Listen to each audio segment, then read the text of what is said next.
It reminds me of when you're mentioning that how God is so merciful, even though we may not even believe in Him, but He's so merciful. He gives us this time. Actually, he's more merciful to the unbelievers than the believers. SubhanAllah.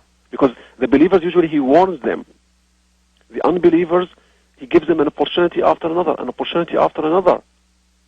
Because the proof on them will be stronger. I have given you everything, God would say. I have given you everything. You wanted power, here is power. You wanted wealth, here is wealth. You wanted health, there is health, strength. Everything you wanted, you got. So the proof is much stronger on them.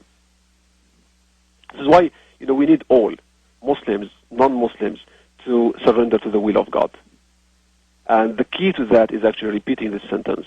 And I would like to encourage my listeners now to share with me the pleasure of just saying La ilaha illallah. Just imagine this word that is so harmonious with the world, with your breathing, with your system, with your body, with your spirit. It feeds and nourishes your spirit. Just if you imagine the impact of this word and the impact of the name God, all the sentence made of these three letters that compose the name of Allah, the eternal name of Allah, pre-eternal name of God. And repeating it would put so much calmness, so much serenity in your heart. And just, surrender yourself to your God. God created you. Say, I am at your hands, oh God. And then proceed in your life and you will find the pleasure in every minute of your life. Just say, if we may share together, just saying, La ilaha illallah. Just, La ilaha illallah. La ilaha illallah. La ilaha illallah. The Prophet says about it, Sayyidina Muhammad sallallahu alayhi wasallam, the best of what I ever said, and prophets before me ever said, is this sentence, La ilaha illallah. It is the best statement. And it's the key to every goodness, not only on an intellectual level, doctrinal, theological level, but also on a practical level in our life.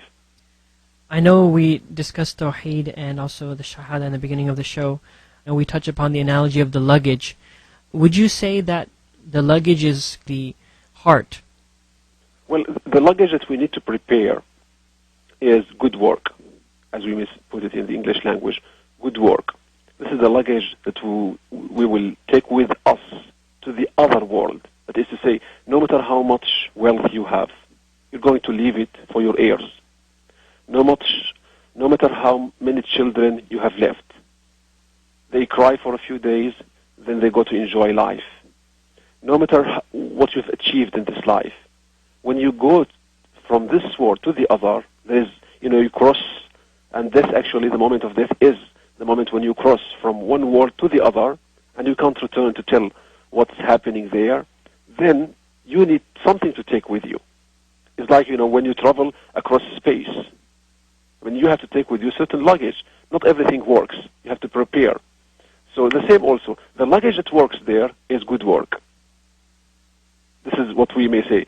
When Allah says in the Holy Book, Al-Quran Al-Kareem, وَأَنْ لَيْسَ لِلْإِنسَانِ إِلَّا مَا سَعَى وَأَنَّ سَعْيَهُ سَوْفَ يُرَى.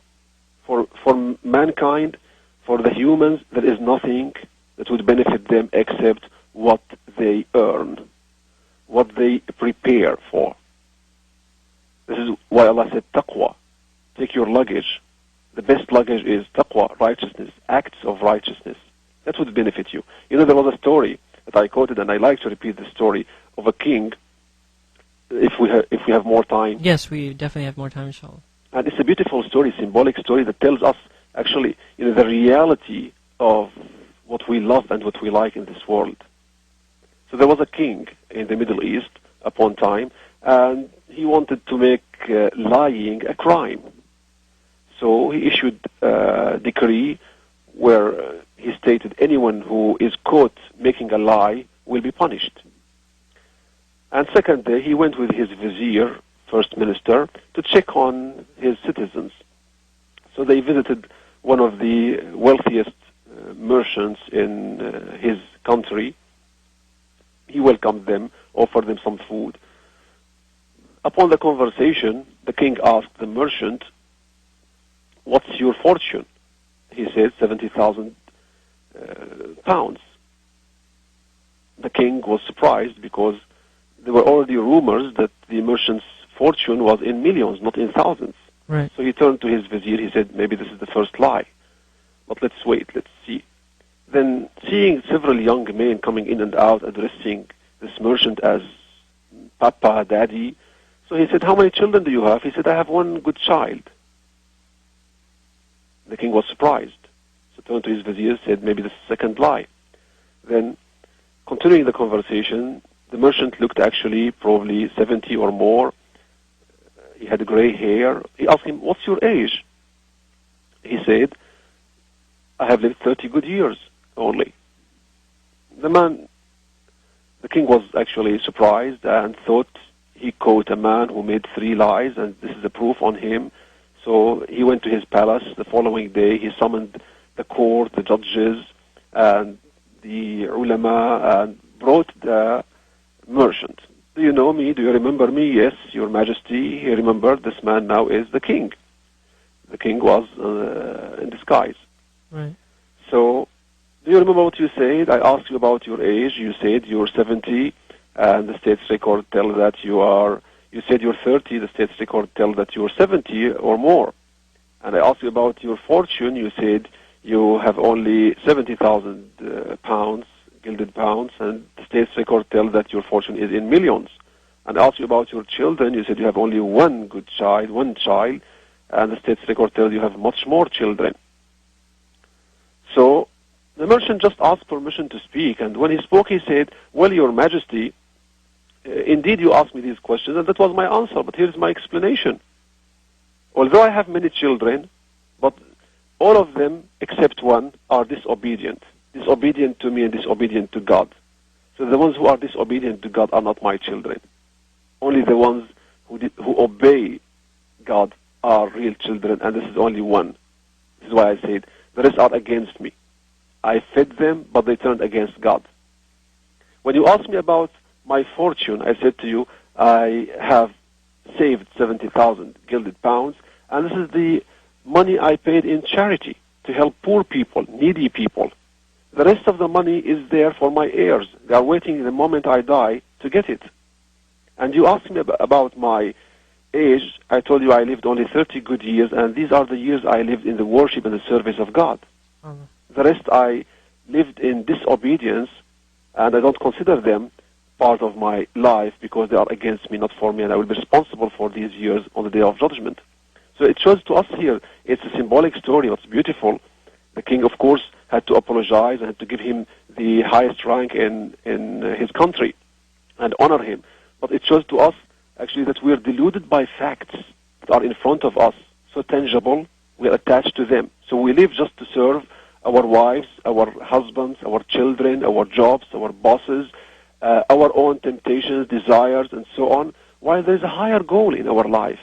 And we can actually enjoy all type of life under the bounty of God. And here's the beauty of it. I mean, to be a religious, it doesn't mean that you're deprived of the pleasures of this life. Right. Actually, we enjoy them in a much better way, because we enjoy them and enjoy the giver also, and the bestower. It reminds me, during Ramadan, I know we were talking a lot about charity, on how when you give charity, you're actually depositing that money in the deposit account of Allah. Exactly. So it's not like you're giving your money away, you're actually depositing it in the bank of Allah. And actually, if we Muslims try to, work out an insurance system, wallahi, we have in Islam the best insurance system, because no insurance company in the world can insure your grandchildren. Tell me, is there any?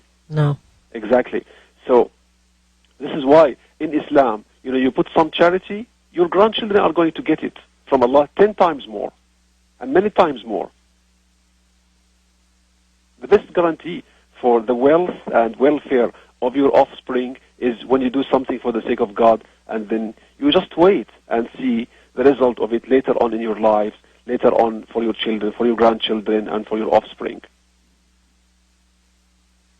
Dealing with God actually is the best.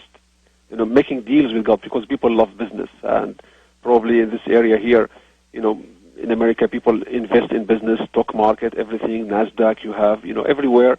So I would like to encourage my listeners, do you want to do business with Allah. Try doing business, making business with Allah, because this is the best business, and you will never lose. Allah never cheats. Allah never traps you. You do business with him sincerely. You give him from your time, some time to worship him. You give him some of your money in charity. You give him some of your strength to help the weak people, disabled people, to go and serve the community. You give him some of your intelligence to write, to encourage people to believe in God. You give him anything you give to God, you're going to get it in return and multiplied in thousands and thousands of times beyond our imagination. SubhanAllah,